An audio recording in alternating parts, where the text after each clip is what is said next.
संकट चौथ, जिसे तिलकुटा चौथ या माघी चतुर्थी भी कहा जाता है, भगवान गणेश को समर्पित एक अत्यंत शुभ व्रत है।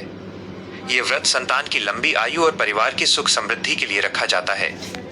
संकट चौथ की कई प्रचलित कथाएं हैं, जिनमें से सबसे मुख्य और पौराणिक कथा यहाँ दी गई है। संकट चौथ व्रत कथा।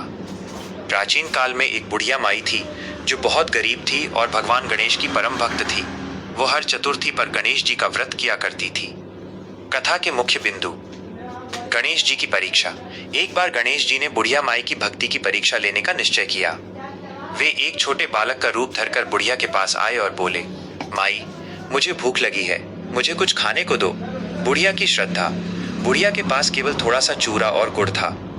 उसने बड़े प्रेम से उसका तिलकुटा बनाया और बालक को खिला दिया। बालक ने प्रसन्न होकर कहा, माई, तू मुझसे जो चाहे मांग ले। असमंजस। बुढ़िया दुविधा में पड़ गई कि क्या मांगे। उसने बालक से कहा कि वो अपने बेटे और बहू से पूछकर बताएगी। परिजनों की सलाह। जब उसने अपने बेटे से पूछा तो बेटे ने कहा, माँ, धन मांग ले। बहू ने कहा, माँ, पोता मांग ले। लेकिन बुढ़िया ने सोचा कि उसे अपनी आंखों की रोशनी भी चाहिए ताकि वो भगवान के दर्शन कर सके। बुढ़िया की चतुराई।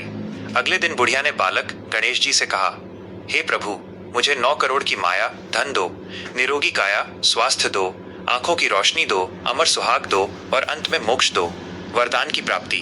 गणेश जी मुस्कुराए और बोले, माई, तूने तो मुझे बांध लिया, पर जो तूने मांगा है वो सब तुझे मिलेगा।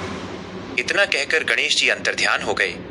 जब बुढ़िया घर लौटी तो उसने देखा कि उसका घर धन धान्य से भर गया है, उसे आंखों की रोशनी मिल गई है और परिवार में सुख शांति छा गई है। महत्वपूर्ण नियम और